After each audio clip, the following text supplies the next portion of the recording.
Hello बच्चों, कैसे हैं? एक बार फिर आपका यूसीआई कराला लाइव में स्वागत है। जैसा कि आपको पता है कि क्लासेस हमारे काफी दिन से पोस्टपोन चल रहे थे, तो हम लोग फिर नई सीरीज में क्लासेस शुरू करने वाले हैं। तो आज हमारा जो टॉपिक होगा वो होगा फिजिक्स। फिजिक्स के क्लासेस नहीं हुई है, तो फिजिक्स की क्लास में आज हम लोग पढ़ेंगे वर्क एनर्जी एंड पावर।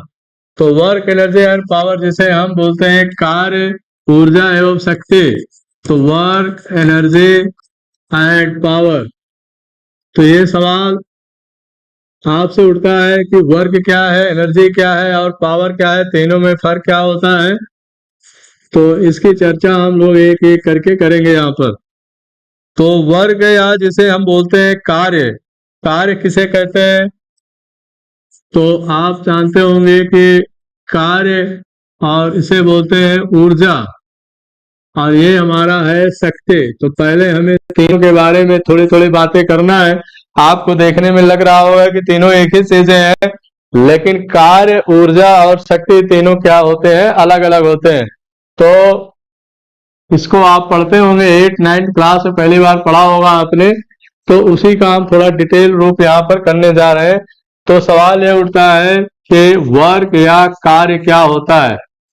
जैसे हम किसी काम को करते हैं, दीवार को धक्का देते हैं या रिक्शा खींचते हैं, कुछ भी करते हैं या कोई सामान उठाते हैं, तो बोलते हैं हमारा कार्य हो गया। तो कार्य कब होगा या कार्य किसे कहते हैं, तो ये मतलब आपको समझना है। तो वर्क बराबर होता है फोर्स इंटू बल इंटू विस्थापन बोलते हैं।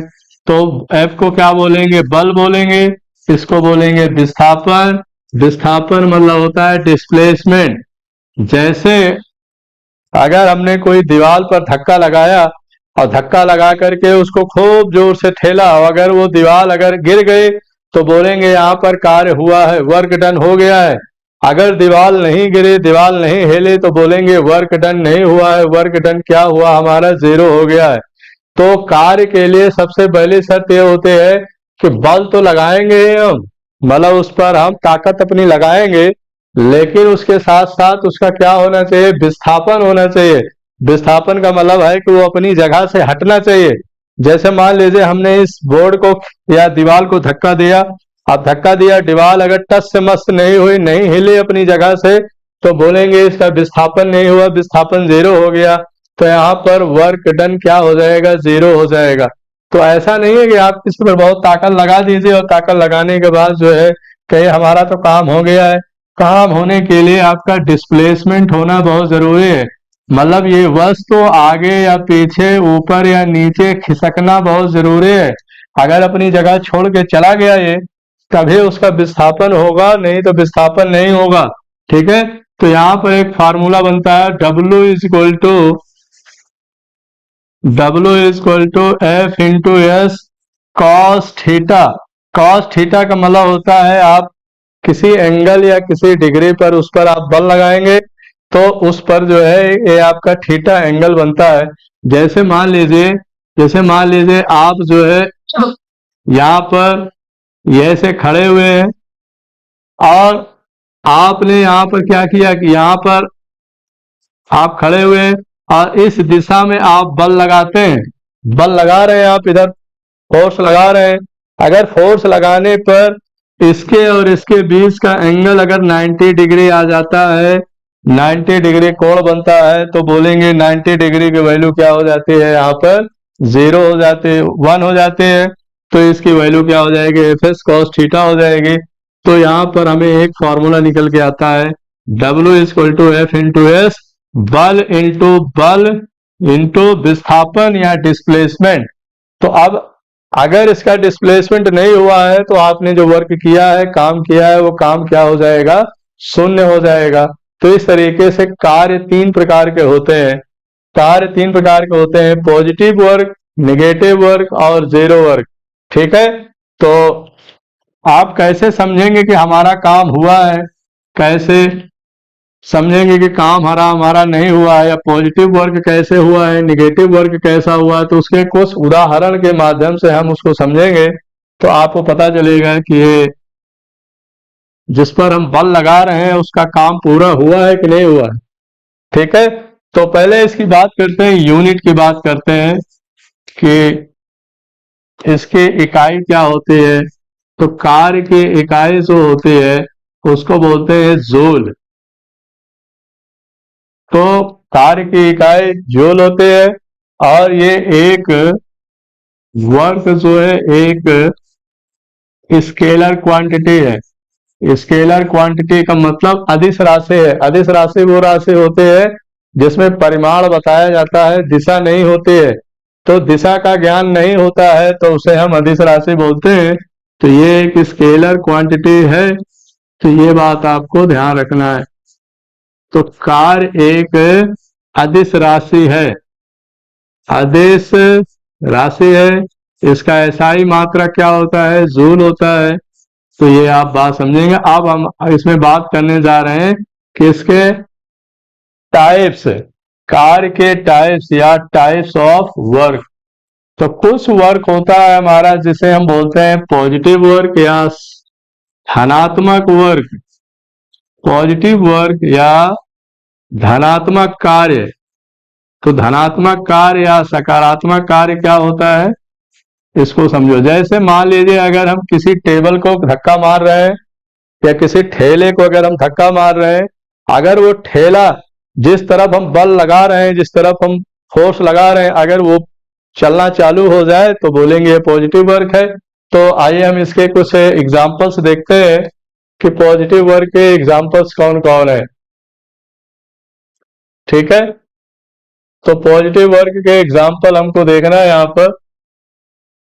तो देखते हैं हम पॉजिटिव वर्क के एग्जांपल या सकारात्मक वर्क के। तो आप देख रहे हैं ये बच्चा है छोटा सा, और ये जो है आपका ये सोफा है, इसको धक्का मार रहा है।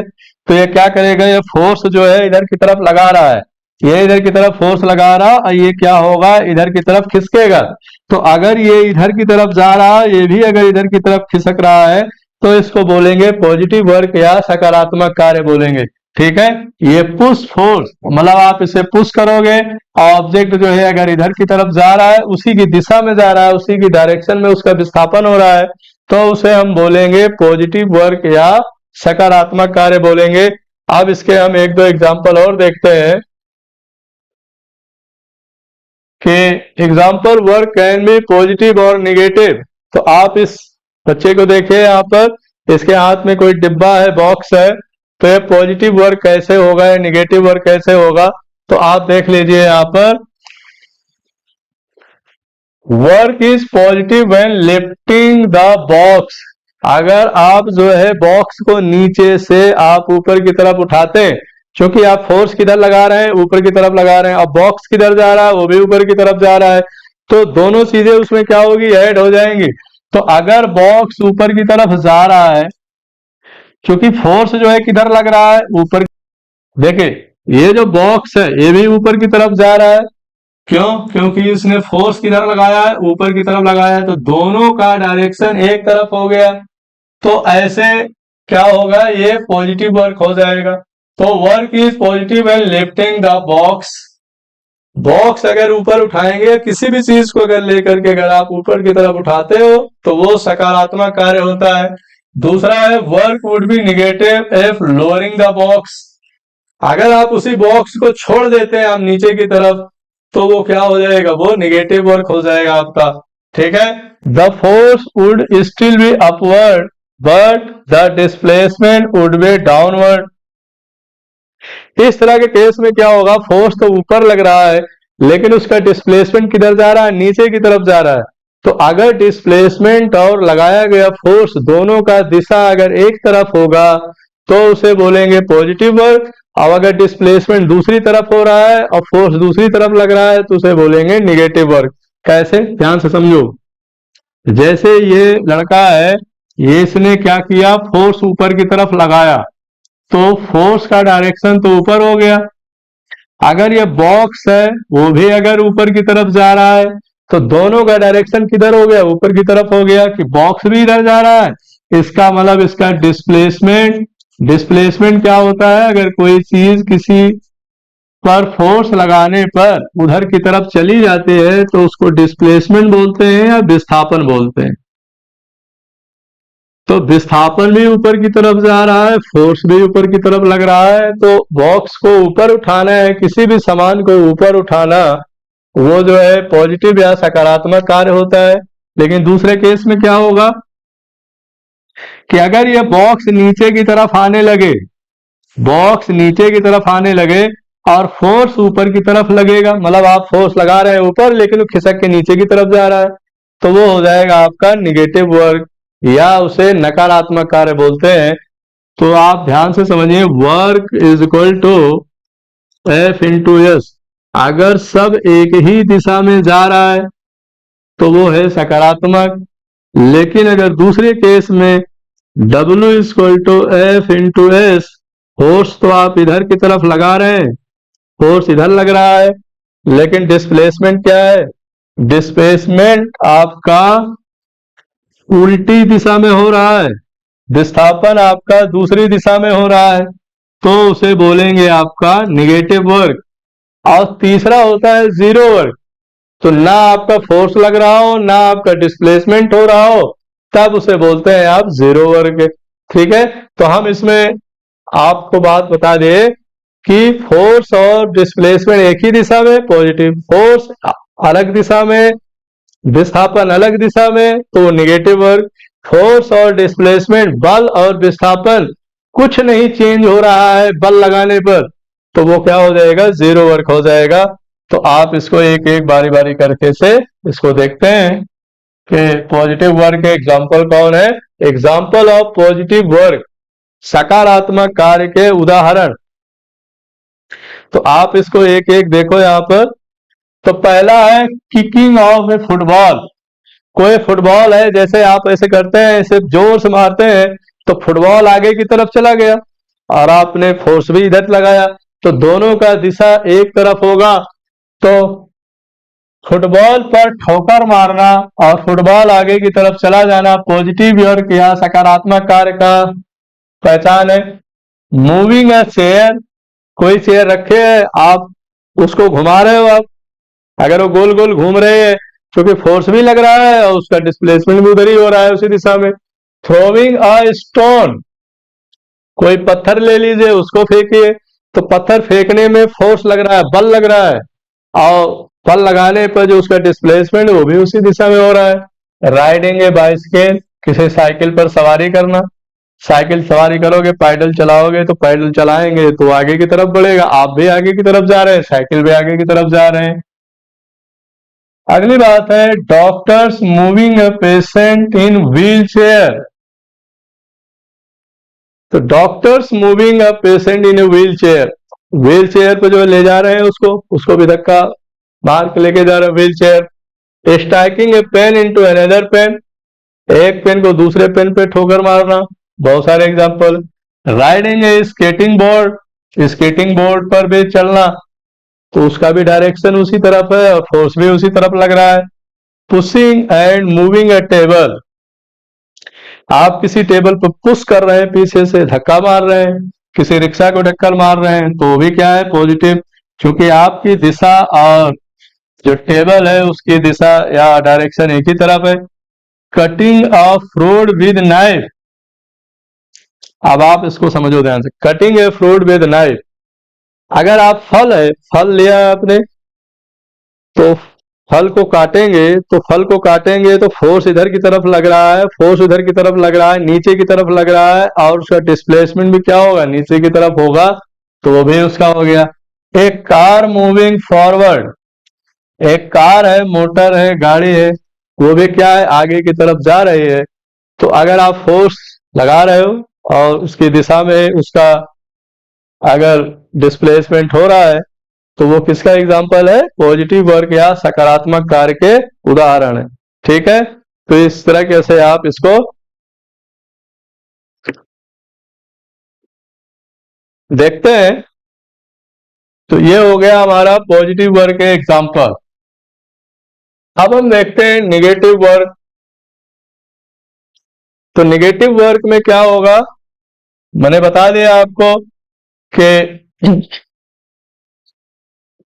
all of our examples have increased the potential energy or the kinetic energy।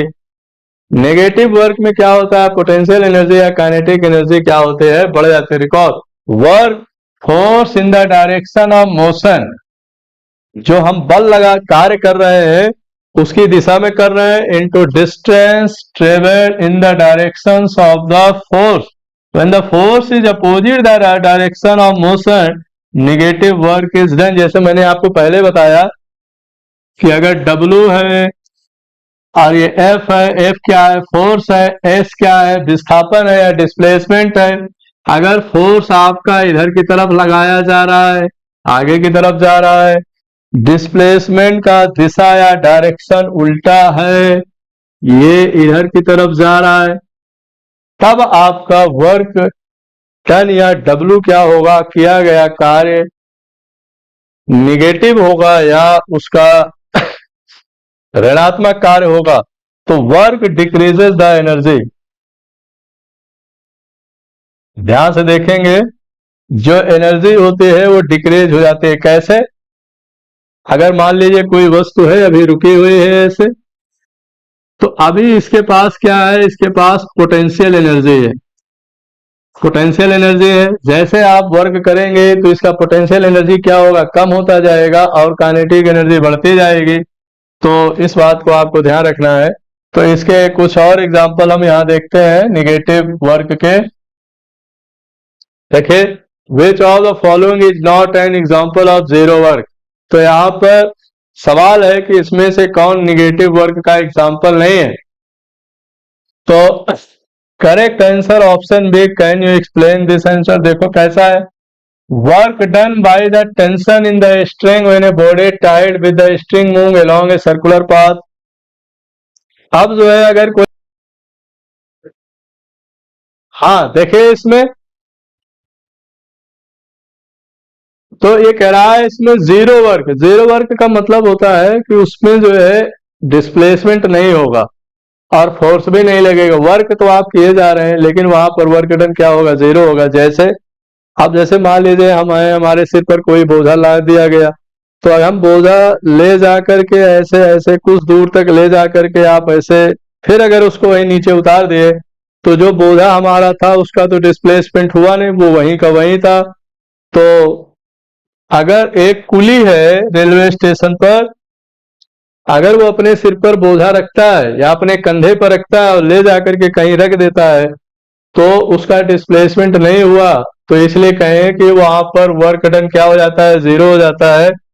और पहली बात, दूसरी बात, जैसे घड़ी वाली सुई होते हैं, घड़ी वाले सुई होते हैं, तो घड़ी वाले सुई में अगर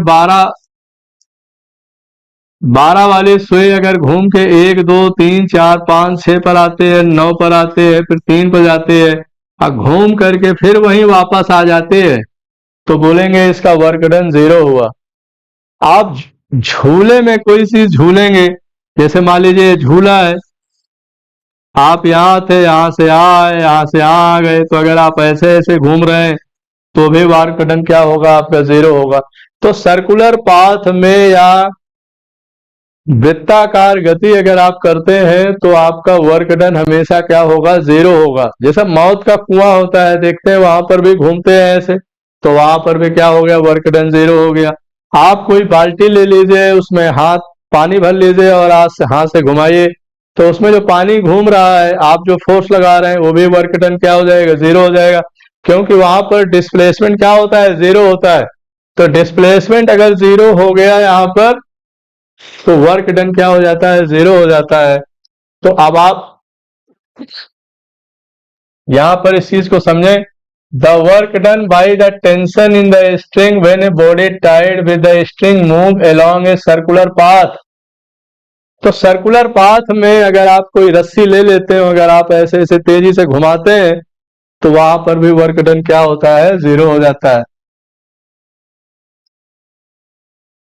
When a horse pulls a cart on a level road, दूसरा कह रहा है कि अगर कोई घोड़ा है और वो घोड़ा जो है किसी कार्ट या इक्का गाड़ी को अगर घुमाता है, ले जाता है चला करके, तो वो क्या जीरो वर्क होगा या नहीं होगा। तो आपको बताना है इसमें the work done by a coolie when he travels on a horizontal platform with a load on his head. मैंने आपको बताया कि अगर कोई कुली है, अगर अपने सिर पर बोझा रखता है तो वो तो चल रहा है, लेकिन उसके साथ साथ जो उसका सामान है उसका डिस्प्लेसमेंट नहीं हुआ, क्योंकि उस पर कोई फोर्स नहीं लग रहा है, वो तो ऐसे एज इट इज वहां रखा हुआ है। तो वहां पर क्या होता है, वर्क डन जीरो हो जाता है। When a person holds some amount of load but does not move from his position, आप देखें ध्यान से, क्या रहा है, when a person holds, जैसे कोई आदमी है 50 किलो का 10 किलो का वजन लेकर के ऐसे खड़ा हुआ है, अब वो चल नहीं रहा है, जो चलेगा नहीं तो उसका वर्क डन क्या हो जाएगा, जीरो हो जाएगा। तो some amount of load but does not move from his position, लेकिन अपनी पोजीशन से मूव नहीं कर रहा, अगर मूव करेगा तो उसका डिस्प्लेसमेंट हो जाएगा, डिस्प्लेसमेंट हो जाएगा तो वर्क डन हो जाएगा। मैंने पहले ही बोला सबसे पहले शर्त ये है वर्क डन के लिए कि उसका डिस्प्लेसमेंट होना चाहिए, वो वस्तु एक जगह से दूसरी जगह पर जानी चाहिए, तभी वर्क डन माना जाएगा, न अन्यथा वो वर्क डन नहीं माना जाएगा। तो 4 ऑप्शन है हमारे पास। इसमें कह रहा है कौन सा जीरो वर्क नहीं है, not an example of zero work. तो इसका सही जवाब होगा बी वाला, क्योंकि बी वाला जो है ना उसको खींच रहा है, अब खींचने पर क्या होगा, वो भी जा रहा है, उसके साथ साथ उसका जो इक्का गाड़ी है या तांगा है वो भी उसी के साथ जा रहा है, तो दोनों का डिस्प्लेसमेंट होता है, तो ये वर्क डन जीरो नहीं हुआ। बाकी जो है सब ए वाला, सी वाला और डी वाला, तीनों का वर्क डन क्या हो जाएगा, जीरो हो जाएगा। तो हमेशा याद रखना, घड़ी हुई घूमती हुई घड़ी, ये जो पंखा चल रहा है पंखा में भी क्या होता है, वर्क डन जीरो होता है। सर्कुलर पाथ में वृत्तीय कक्षा में जो होता है वो भी वर्क डन जीरो होता है। जितने भी प्लेनेट हैं, जितने भी ग्रह हैं हमारे या सैटेलाइट होते हैं, वो सूर्य का चारों चक्कर चक्कर लगाते हैं, तो वहां पर भी वर्क डन क्या होता है, जीरो होता है। तो ये सारी बातें हो गई वर्क की, या जिसे हम बोलते हैं कार्य। तो ये कार्य का मात्रक फिर हमने बता दिया, कार्य का मात्रक होता है जूल। अब कार्य एक अदिश राशि है या स्केलर क्वांटिटी है, ये बात आपको याद रखना है, ठीक है। इसके बाद हम आते हैं, इसके बाद हमारा है एनर्जी। तो एनर्जी पर आते हैं। तो एनर्जी जो है हमारा क्या है, कार्य करने की क्षमता को हम एनर्जी बोलते हैं, ठीक है। तो अगली बात आते हैं, हम एनर्जी की बात करते हैं जिसे हम बोलते हैं ऊर्जा। तो कार्य हमारा हो गया, तो ऊर्जा क्या है, ऊर्जा का बोलते हैं, ऊर्जा can not be created, energy can not be created not destroyed but can be transform one form to another form. मतलब ऊर्जा को हम ना बना सकते हैं ना नष्ट कर सकते हैं, बल्कि एक रूप से दूसरे रूप में उसे परिवर्तित कर सकते हैं। जैसे मैं आपको एक एग्जांपल बताऊं कि दुनिया में ऊर्जा का एकमात्र स्रोत क्या है, वो है सन, वो है सूरज। अगर सूरज ना हो तो पूरी दुनिया नहीं चल सकती है। तो जैसे आप देखिए ये सन है, सन से हमको क्या मिलती है, लाइट मिलती है, जिसको हम प्रकाश कहते हैं। अब ये लाइट जो है पत्ती में इस्तेमाल होता है, जो ग्रीन प्लांट होते हैं, हरे पौधे होते हैं, ये जो है फोटोसिंथेसिस का काम करते हैं, प्रकाश संश्लेषण का काम करेंगे। ध्यान से समझिएगा, प्रकाश संश्लेषण करने से ये लोग क्या बनाते हैं, अपना खाना बनाते हैं, फूड बनाते हैं। और इनका खाना क्या होता है, वो होता है स्टार्च। अब आप चाहे आलू ले लो, गाजर ले लो, मूली, टमाटर, कुछ भी, बैगन, कुछ भी, आप पेड़ पौधों से जो चीजें मिलती हैं, जो हमारे खाने पीने की चीजें होती है, उसको स्टार्च बोलते हैं। इसको हम लोग खाएंगे, खाने के रूप में, फूड के रूप में इसे खाएंगे, तो हमको क्या मिलेगा, इससे एनर्जी मिलेगी, एनर्जी मिलेगी। अब ये सवाल उठता है कि हमें किस एनर्जी से किस एनर्जी में ये ट्रांसफॉर्म हुआ। तो हमको जो एनर्जी मिलती है फोटोसिंथेसिस से या गाजर मूली खाने से, खाना खाने से, वो मिलती है लाइट एनर्जी। लाइट एनर्जी से बन जाती है आपकी केमिकल एनर्जी। आप ध्यान से समझिए, रासायनिक ऊर्जा मतलब प्रकाश ऊर्जा, प्रकाश ऊर्जा जो है रासायनिक ऊर्जा, रासायनिक ऊर्जा मिलेगी कहां से? लाइट एनर्जी से, इसको बोलते हैं प्रकाश ऊर्जा। तो प्रकाश ऊर्जा कहां से आई? प्रकाश ऊर्जा आई सन से। सन से आई, कहां पर आई? पेड़ पौधों में आई, फोटोसिंथेसिस मिला। तो ये आया प्रकाश ऊर्जा से, क्या बन गया हमारा? रासायनिक ऊर्जा। इसको किसने बदला? इसको बदला पेड़ पौधे ने, या जिस प्रक्रिया को हम बोलते हैं प्रकाश संश्लेषण। तो सवाल ये उठता है कि प्रकाश संश्लेषण में किस ऊर्जा को किस ऊर्जा में बदला जाता है? तो लाइट एनर्जी को केमिकल एनर्जी में बदला जाता है। अब इसी केमिकल एनर्जी, आप खाना खाओगे, खाना खाओगे तो खाना खाने के बाद हमको क्या मिलेगा? ग्लूकोज मिलेगा। तो इससे हमको क्या मिलेगी? अब मैकेनिकल एनर्जी मिलेगी। अब खाना खाएंगे हम, तो खाना खाने से क्या करेंगे? कार्य करेंगे, कार्य करेंगे, अपना काम करेंगे। तो देख रहे हैं आप, लाइट एनर्जी से केमिकल एनर्जी मिली, केमिकल एनर्जी से मैकेनिकल एनर्जी मिली। अब मैकेनिकल एनर्जी, मान लीजिए हमारा हाथ है, हमको मैकेनिकल एनर्जी मिले, हाथ को हमने क्या किया? रब किया, रगड़ा हमने। तो रगड़ने पर क्या होगा? फिर हीट मिलेगी, ऊष्मा मिलेगी, गर्मी मिलेगी। तो अगर हम अपने हाथ को मैकेनिकल एनर्जी से रगड़ेंगे तो हमको क्या मिलेगी? यहाँ पर हीट एनर्जी मिलेगी। तो ये हीट एनर्जी कहाँ से आई है? तो वो सब कहाँ से आया है? सन से आया है, सूरज से आया है। इसीलिए बोला जाता है कि ऊर्जा का एकमात्र स्रोत पूरी दुनिया में है, तो वो कौन है? सन है या सूरज है। अगर सूरज नहीं होगा तो पूरी दुनिया क्या होगी? ठप पड़ जाएगी, पूरी दुनिया चलेगी ही नहीं। तो सबसे ज्यादा समझने वाली बात यह है कि ऊर्जा ना तो बनाई जाती है, न नष्ट की जाती है, केवल एक रूप से दूसरे रूप में परिवर्तित की जाती है। वो अपने आप परिवर्तित होते रहते हैं, आप कुछ करें चाहे ना करें। तो एनर्जी, कार्य करने की क्षमता को हम ऊर्जा कहते हैं, कार्य करने की क्षमता को। तो ये आपको इसे नोट कर लेना आप। तो उसके बाद हम इसमें बात करते हैं ऊर्जा के विभिन्न यूनिट या इकाई की बात करते हैं कि ऊर्जा के कौन कौन से यूनिट होती हैं और ऊर्जा के कौन कौन से टाइप होते हैं या ऊर्जा के प्रकार होते हैं। तो कार्य करने की क्षमता को ऊर्जा कहते हैं। कार्य करने की क्षमता को, मतलब to doing any work, the capacity of doing work is called energy. कार्य करने की क्षमता को, कार्य करने की क्षमता को ऊर्जा कहते हैं। अब जिसकी जितनी क्षमता होती है उसके पास उतनी एनर्जी होती है, उसके पास उतनी ऊर्जा होती है। ठीक है, तो अगले हम बात करते हैं इसके यूनिट की, यूनिट या इकाई की, कि इसकी कौन कौन सी यूनिट होती है। तो इसके यूनिट या इकाई बहुत सारे हैं ऊर्जा के। तो ठीक है, तो इसको सबसे छोटी यूनिट है ईवी। ईवी मतलब होता है, इसको बोलते हैं इलेक्ट्रॉन वोल्ट।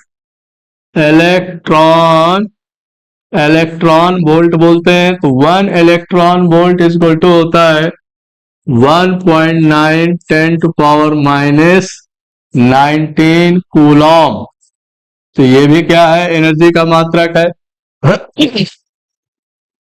तो 1 kilo watt hour, 1 kilo watt hour, इसको आप जे कर लीजिए, जूल होता है। 1 kilo watt, 1 kilo watt, 1 kilo watt का मतलब क्या होता है?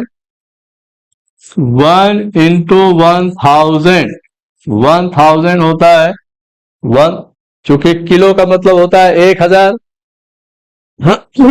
तो 1000 होता है, 1000 को हम क्या करेंगे? मल्टीप्लाई करेंगे, आवर्स लगा देंगे इसमें, आवर।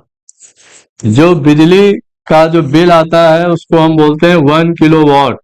तो 1 किलोवाट और 1 इंटू 1000 इंटू 60 इंटू 60, 60 क्या हो गया घंटा, मिनट हो गया, और ये 60 क्या हो गया आपका मिनट हो गया।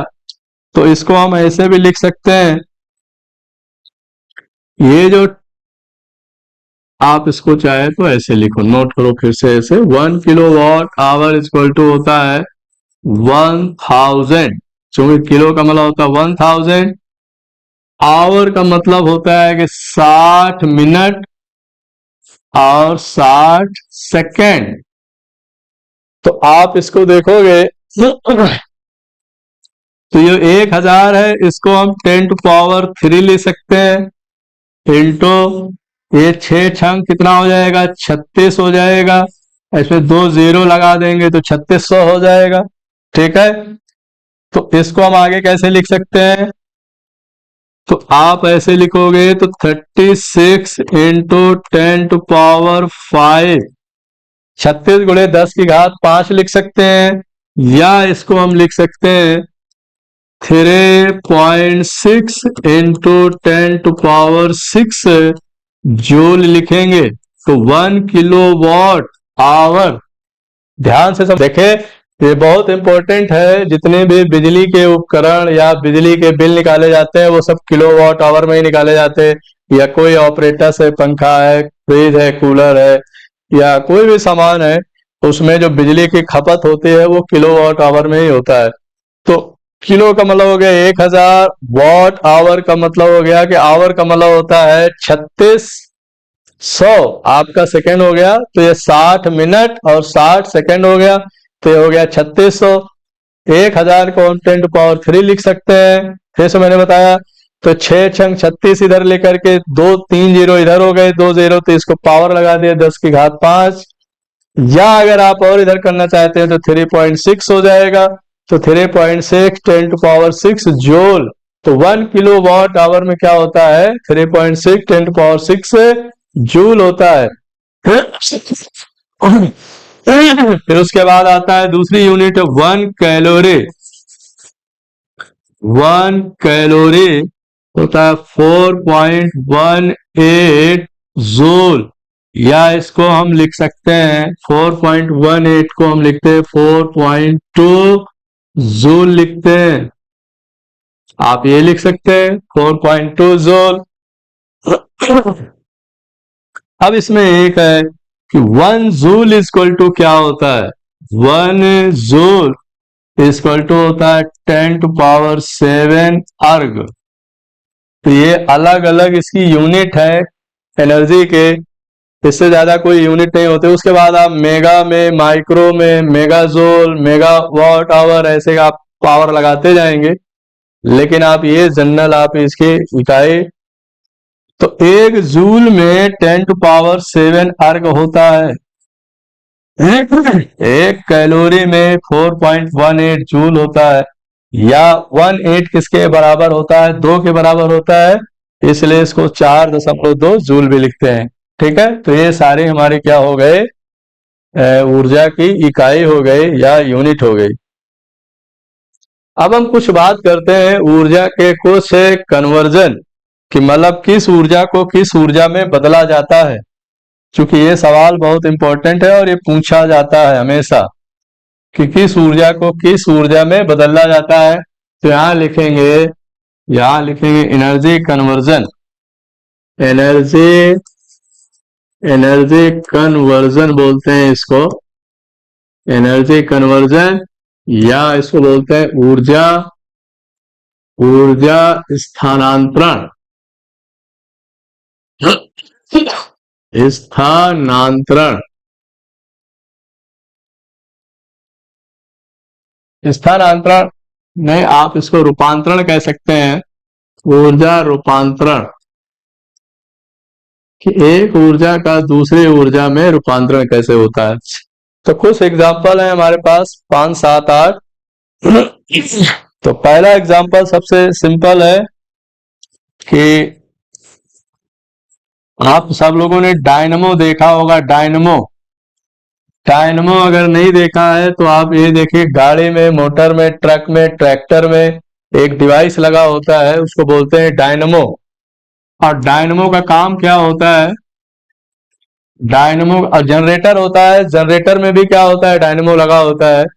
वो आपका मैकेनिकल एनर्जी को इलेक्ट्रिकल एनर्जी में कन्वर्ट करता है। तो डायनमो का काम क्या होता है? यांत्रिक ऊर्जा, यांत्रिक ऊर्जा को विद्युत ऊर्जा में बदलता है। यांत्रिक ऊर्जा को विद्युत ऊर्जा में बदलने का कार्य करता है, जिसको हम शॉर्टकट में क्या बोलते हैं? Mechanical energy to electrical energy. तो शॉर्टकट में आप ऐसे नोट कर सकते हैं। दूसरा है फोटोसिंथेसिस। फोटोसिंथेसिस या प्रकाश संश्लेषण में कौन सी ऊर्जा में बदली जाती है? फोटोसिंथेसिस में क्या होता है? Light energy. लाइट एनर्जी को हम जो है केमिकल एनर्जी में बदलते हैं। केमिकल एनर्जी या प्रकाश ऊर्जा को रासायनिक ऊर्जा में, प्रकाश ऊर्जा को हम रासायनिक ऊर्जा में, बार बार ऊर्जा नहीं लिखेंगे, आप समझ जाना है, एनर्जी लिखने का मतलब आप समझ जाइएगा। प्रकाश ऊर्जा को रासायनिक ऊर्जा में बदलते हैं, ठीक है। फिर आइए, अब जैसे हमारा होता है ये माइक्रोफोन। माइक्रोफोन देखा होगा, माइक्रोफोन जो है साउंड एनर्जी को इलेक्ट्रिकल एनर्जी में कन्वर्ट करता है। माइक्रोफोन, माइक्रोफोन इसको हम बोलते हैं ऐसे, माइक्रोफोन।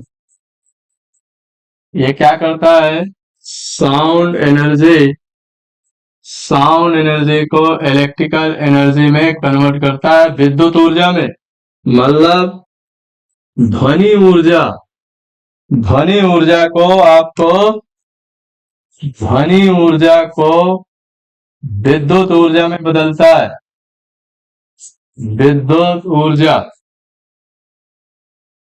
इसी का उल्टा होता है स्पीकर।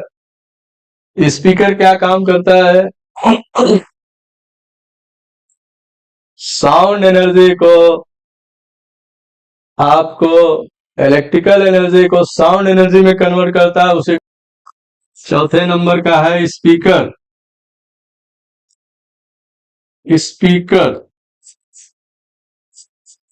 जो भी स्पीकर होता है वो क्या काम करता है? इलेक्ट्रिकल एनर्जी को, इलेक्ट्रिकल एनर्जी विद्युत ऊर्जा को साउंड एनर्जी में या ध्वनि ऊर्जा में बदलने का काम करता है। तो ये हो गया हमारा साउंड एनर्जी या ध्वनि ऊर्जा, साउंड एनर्जी। ये हो गया हमारा क्या? इलेक्ट्रिकल एनर्जी, विद्युत ऊर्जा। तो विद्युत ऊर्जा को ध्वनि ऊर्जा में ये क्या करता है? ध्वनि ऊर्जा को विद्युत ऊर्जा में करता है, ठीक है। तो इतना आप नोट कर लिए। फिर आगे बढ़ते हैं। नेक्स्ट है इसमें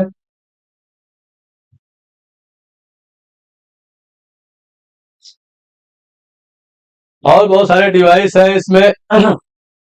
थर्मोकपल। थर्मोकपल का मतलब होता है दो धातुओं को जब आपस में जोड़ देते हैं, दो धातुओं को आपस में जोड़ते हैं तो उससे क्या निकलती है? हीट निकलती है। थर्मोकपल में, थर्मोकपल में हीट एनर्जी, हीट एनर्जी को इलेक्ट्रिकल एनर्जी में कन्वर्ट करते हैं।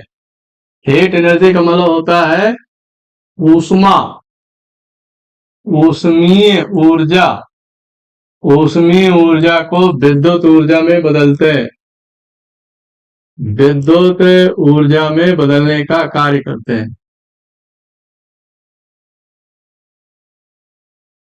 ठीक है। तो ऐसे बहुत सारे डिवाइस होते हैं जो, हमारे पास एक सेल होता है, इसे बोलते हैं प्राथमिक सेल, जिसको हम बहुत जगह इस्तेमाल करते हैं। प्राथमिक सेल या प्राइमरी सेल, रेडियो में भी इस्तेमाल करते हैं, रिमोट में इस्तेमाल करते हैं। प्राइमरी सेल को कहाँ किया जाता है? ये क्या काम करता है? केमिकल एनर्जी को, केमिकल एनर्जी को इलेक्ट्रिकल एनर्जी में कन्वर्ट करता है, रासायनिक ऊर्जा को विद्युत ऊर्जा में कन्वर्ट करता है, ठीक है, तो ये हो गए 6। और आप बहुत सारे हैं जो मोटर लगा होता है। मोटर क्या काम करता है? बिजली का मोटर, जो मोटर होता है जिसकी वजह से कोई काम नहीं हो सकता है जिसके बिना, तो ये क्या काम करता है? मैकेनिकल एनर्जी को इलेक्ट्रिकल एनर्जी में कन्वर्ट करता है, या इलेक्ट्रिकल एनर्जी को मैकेनिकल एनर्जी में कन्वर्ट करता है। तो इलेक्ट्रिकल एनर्जी को ये मैकेनिकल एनर्जी में कन्वर्ट करता है। मैकेनिकल एनर्जी, जब मोटर चलता है तो पानी चढ़ता है, कोई भी काम होता है बिना मोटर के नहीं होता है, तो इसलिए वहां पर इलेक्ट्रिसिटी पास की जाती है, उसके वजह से वहां पर क्या होता है? कार्य होता है। तो मैकेनिकल एनर्जी या यांत्रिक ऊर्जा में बदलने का कार्य किया जाता है। यांत्रिक ऊर्जा, ठीक है। तो ऐसे बहुत सारे डिवाइस हैं हमारे आसपास जिसको जो है हम लोग अपने एक ऊर्जा फॉर्म से दूसरे फॉर्म में हम उसको कन्वर्ट कर लेते हैं। तो फोटो इलेक्ट्रिक सेल 8वें नंबर का है, जिसको बोलते हैं प्रकाश वैद्युत सेल बोलते हैं, या इसको फोटो इलेक्ट्रिक सेल बोलते हैं। फोटो इलेक्ट्रिक सेल क्या काम करता है? फोटो इलेक्ट्रिक सेल काम करता है लाइट एनर्जी को आपको इलेक्ट्रिकल एनर्जी में कन्वर्ट करता है। लाइट एनर्जी को इलेक्ट्रिकल एनर्जी में या विद्युत ऊर्जा में बदलने का कार्य किया जाता है। ठीक है, तो इस तरीके से हमारे बहुत इतने सारे डिवाइस हो गए। इलेक्ट्रिक बल्ब, ये जो बल्ब होते हैं, ट्यूबलाइट होते हैं, ये क्या काम करते हैं? इलेक्ट्रिक बल्ब, या इसको बोलते हैं विद्युत बल्ब। तो विद्युत बल्ब या इलेक्ट्रिक बल्ब क्या काम करते हैं? लाइट एनर्जी को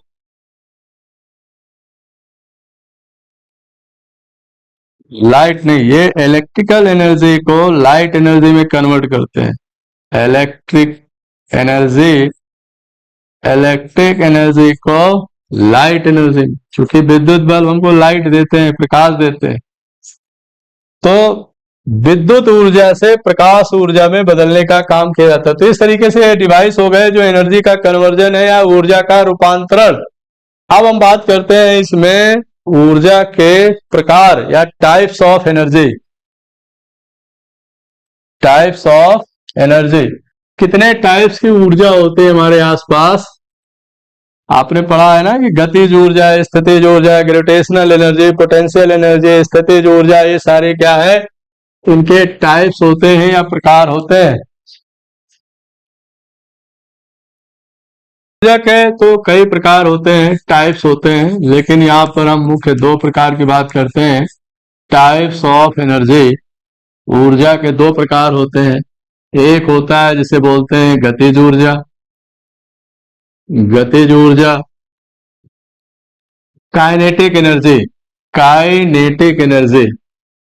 काइनेटिक एनर्जी क्या होती? जब कोई वस्तु गति की अवस्था में होता है, चलायमान होता है, तो उसके पास जो ऊर्जा होती है उसे हम गतिज ऊर्जा कहते हैं। तो गतिज ऊर्जा की परिभाषा क्या है? जब कोई वस्तु गति की अवस्था में होती है तो उसके पास जो ऊर्जा होती है वो गतिज ऊर्जा कहलाती है या काइनेटिक एनर्जी कहलाती है। इसका फॉर्मूला होता है kinetic energy equal to 1/2 mv²। तो इसको याद रखना है, 1/2 mv²। ठीक है। दूसरी ऊर्जा होते हैं जिसे बोलते हैं हम स्थितिज ऊर्जा,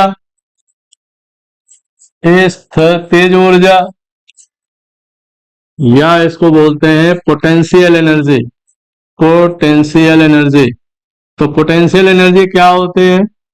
जब कोई वस्तु स्थिर अवस्था में होते हैं तो उसके पास विद्यमान या उपस्थित ऊर्जा को हम स्थितिज ऊर्जा बोलते हैं। स्थितिज ऊर्जा को हम U से दिखाते हैं। तो U is equal to mgh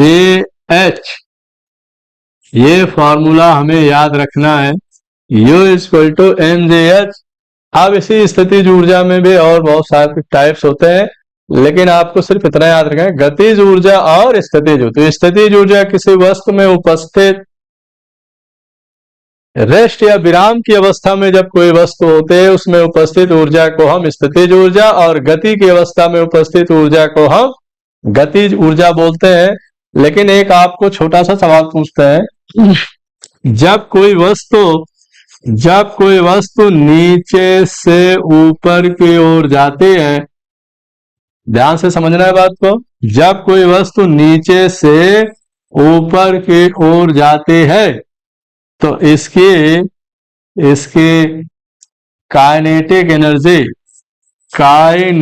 energy या गतिज ऊर्जा, जिसकी वैल्यू 1/2 mv² होती है, कम होती जाती है। सवाल फिर समझो बात को ध्यान से। जब कोई वस्तु नीचे से ऊपर की ओर जाते हैं तो kinetic energy K equal to 1/2 mv² कम होते जाते हैं, और ऊपर जाकर kinetic energy K equal to 1/2 mv² न्यूनतम हो जाती है। न्यूनतम मतलब होता है मिनिमम हो जाती है। तो ये सवाल आता है कि अगर कोई बॉल है, कोई गेंद है, नीचे से ऊपर की तरफ फेंकी जाते हैं, जब वो अपने आखिरी बिंदु पर पहुंचते हैं तो वहां पर उसकी गतिज ऊर्जा होते हैं, तो बोलेंगे समान होते हैं, सेम होते हैं, अधिकतम होते हैं, या मिनिमम या न्यूनतम होते हैं, या इनमें से कोई नहीं। तो हमारा जवाब क्या होगा कि जब कोई बॉल या कोई वस्तु जमीन से नीचे से ऊपर की तरफ फेंकी जाते हैं, तो जब वो अपने अंतिम बिंदु पर पहुंचते हैं, लास्ट पॉइंट पर पहुंचते हैं, तो वहां काइनेटिक एनर्जी न्यूनतम या मिनिमम हो जाते हैं। इस बात को समझना है, ठीक है। अब इसी का उल्टा कर लेते हैं। जब कोई वस्तु ऊपर से नीचे की तरफ आते हैं किसी ऊंचाई से, वो ऊंचाई आपकी कोई हो सकती है। ऊंचाई का मतलब हाइट मतलब वो x हो सकता है, x का मतलब 1 मीटर, 2 मीटर, 20, 50, कोई भी मीटर हो सकता है। जब कोई वस्तु किसी h ऊंचाई से धरती की तरफ या नीचे की तरफ आते हैं, तो जब वो बॉल या वस्तु नीचे गिरती है तो उसकी गतिज ऊर्जा क्या होते हैं, तो बोलेंगे उसकी गतिज ऊर्जा अधिकतम होते हैं। तो इसको हमें यहाँ पॉइंट के रूप में लिखना है। ये बहुत इंपॉर्टेंट बात है, इसे हमें नोट करना पड़ेगा कि जब कोई वस्तु या किसी बॉल या किसी पत्थर को हम नीचे से ऊपर फेंकते हैं तो एकदम अंतिम बिंदु पर उसकी गतिज ऊर्जा न्यूनतम हो जाती है और स्थितिज ऊर्जा अधिकतम हो जाती है। जो चीज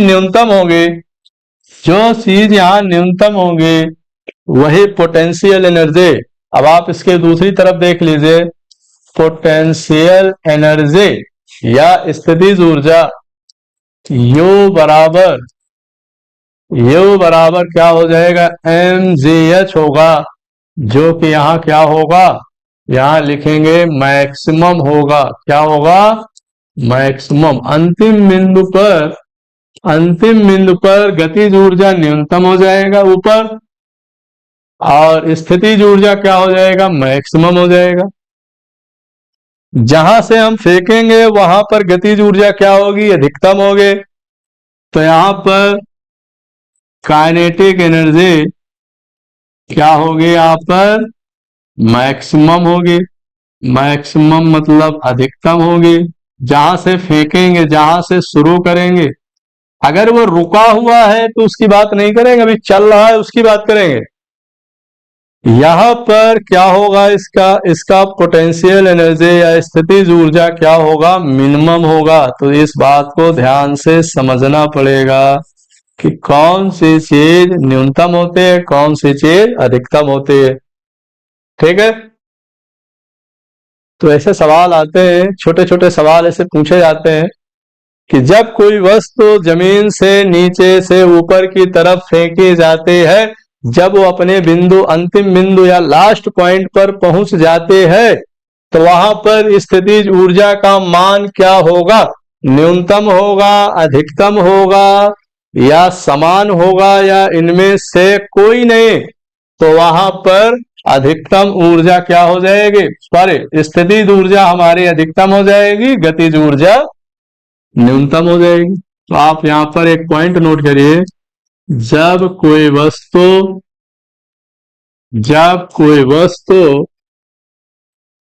नीचे से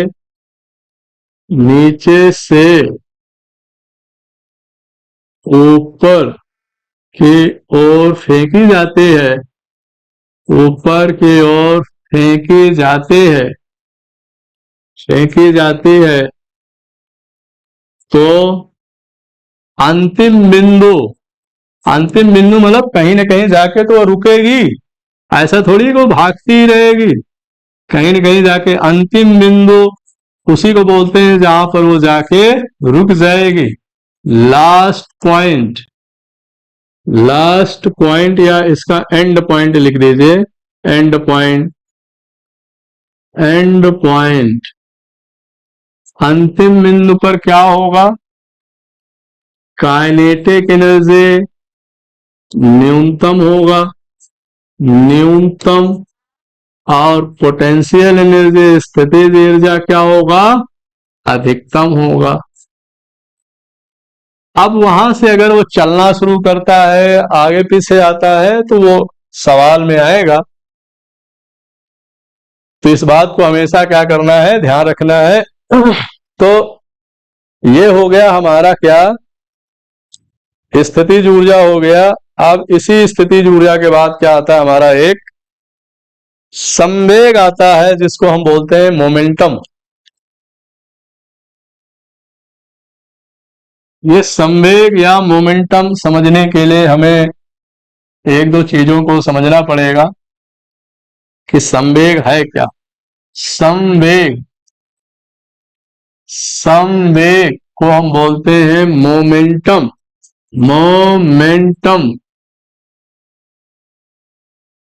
और ये P इक्वल टू होता है m इंटू वे, मतलब उसके मास और वेलोसिटी पर डिपेंड करता है।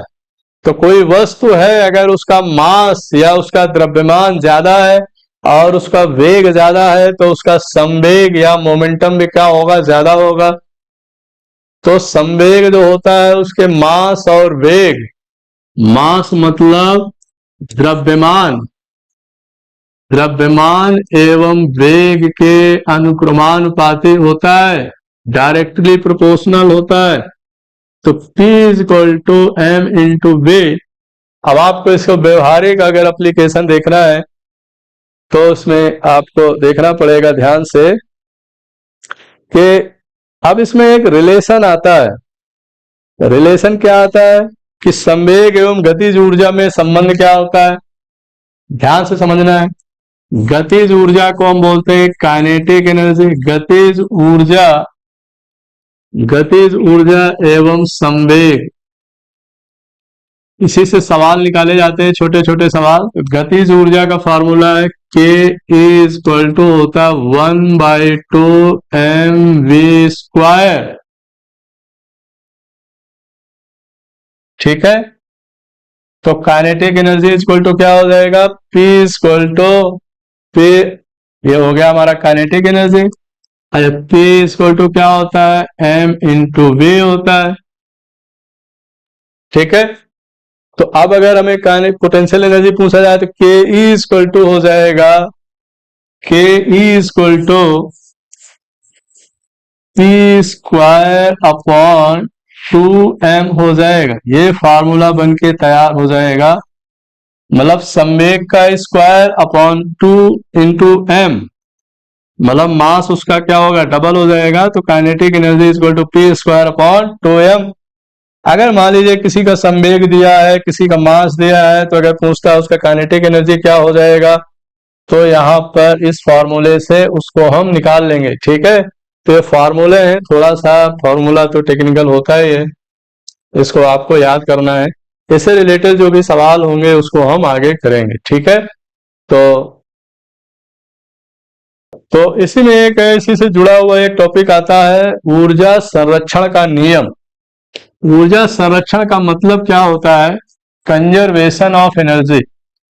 जैसे हमने पढ़ा अभी कि energy conservation, conservation of energy, conservation of energy, या आप ऐसे लिखते हैं law of conservation of energy, ऊर्जा संरक्षण का नियम। ये नियम वही है जो हमने पहले पढ़ा था कि ऊर्जा एक ऐसे मात्रा है, भौतिक मात्रा है, जिसको हम ना नष्ट कर सकते हैं, ना हम बना सकते हैं, ना उसका निर्माण कर सकते हैं, बल्कि उसके एक रूप को दूसरे रूप में हम परिवर्तित कर सकते हैं। अब हम करें या ना करें वो अपने आप हो जाएगी। तो ऊर्जा संरक्षण का नियम ही अपने आप चलता है, इस पर किसी पर कंट्रोल नहीं होता है। जैसे मैं बोल रहा हूं तो मेरे अंदर से कौन सी ऊर्जा आ रही है? ध्वनि ऊर्जा आ रही है, साउंड एनर्जी। अब साउंड एनर्जी कहीं टकराएगी तो वो क्या हो जाएगा? साउंड एनर्जी किसी और एनर्जी में कन्वर्ट हो जाएगी, वो वाली एनर्जी किसी और एनर्जी में कन्वर्ट हो जाएगी, मतलब वो कन्वर्ट होता रहेगा। इसीलिए आपने देखा होगा कि एक रिसर्च अभी चल रहा है कि जो महाभारत हुआ है उसमें बहुत सारे योद्धा ने अपने हथियारों का इस्तेमाल किया है। जैसे भीम थे, उन्होंने गदे का इस्तेमाल किया है। तो पता कर लेंगे कि आने वाले समय में कि वो गदा से जो आवाज आते थे, साउंड आते थे, वो क्या वास्तव में ऐसा कुछ था कि नहीं था, और जो बहुत सारे मंत्र या बहुत सारे श्लोक पढ़े गए हैं, क्या वो है? क्योंकि अगर वो श्लोक हैं तो बोले गए होंगे, वो आवाज आई होगी। और हमें पता है कि साउंड क्या है? एक एनर्जी है। और हमें ये भी पता है ऊर्जा संरक्षण के नियम से कि वो एनर्जी जो है नष्ट नहीं होते है। इसका मतलब वो वातावरण में कहीं न कहीं होगा, उसी के आसपास ही होगा, या कहीं न कहीं तो होगा। तो अगर इस बात की जानकारी मिल जाती है तो हम 100% मान लेंगे कि हाँ, ये बात क्या है, सही है। क्योंकि भूतकाल में होने वाली बातों को बहुत सारे लोग अब मानने के लिए तैयार नहीं है। ठीक है, तो साइंस में ये सारी बातें एक्सपेरिमेंट से चलती हैं कि ये बात सही है या नहीं है। ठीक है, तो जो भी करोगे, जो भी हम करते हैं, बोलते हैं, जैसे मैंने बोल दिया, अब वो आवाज तो कहे भाई हमने सुना नहीं, हमने सुना नहीं। लेकिन अगर कोई ऐसा डिवाइस या उपकरण तैयार हो जाता है जो उस एनर्जी को पहचानने लगे, तो ये ऊर्जा संरक्षण का नियम जो है उस समय क्या होगा? सार्थक हो जाएगा कि भाई ये ऊर्जा एनर्जी संरक्षण कैसे है, मतलब हमें पता चल जाएगा। तो पता चल जाएगा तो फिर हर चीज को मानने के लिए लोग तैयार हो जाएंगे। तो यही है law of conservation of energy, कि ऊर्जा को हम संरक्षित कर लेते हैं, नेचर अपने आप करता है, ये कभी नष्ट नहीं होता है। तो मुझे उम्मीद है कि ये बात यहाँ तक समझ में आई होगी। इसके बाद देखो हमने क्या क्या यहाँ पर कवर किया। हमने कवर किया वर्क। वर्क मतलब कार्य। कार्य को आपने देखा, कार्य सकारात्मक भी होता है, नकारात्मक भी होता है, कार्य जीरो भी होता है। कार्य का मात्रक क्या होता है ये आप बताइए। और कार्य का कौन सी राशि है? सदिश राशि है, अदिश राशि है, ये भी हमने बता दिया यहाँ पर। तो कार्य एक अदिश राशि है। फिर आता है ऊर्जा। ऊर्जा के भी टाइप्स पढ़ लिया, ऊर्जा का कन्वर्जन पढ़ लिया कि एक ऊर्जा को दूसरे ऊर्जा में कैसे उसका रूपांतरण किया जाता है। अब इसके बाद हमारा जो टॉपिक आएगा वो आएगा पावर, जिसे बोलते हैं शक्ति। तो इसको हम लोग नेक्स्ट क्लास में इसे कवर करेंगे, और हमें उम्मीद है कि आप देखेंगे और इस पर जो भी कमी होगी आप, या जो भी आपको डाउट होगा, इसे आप बताएंगे हमें। तब तक के लिए धन्यवाद।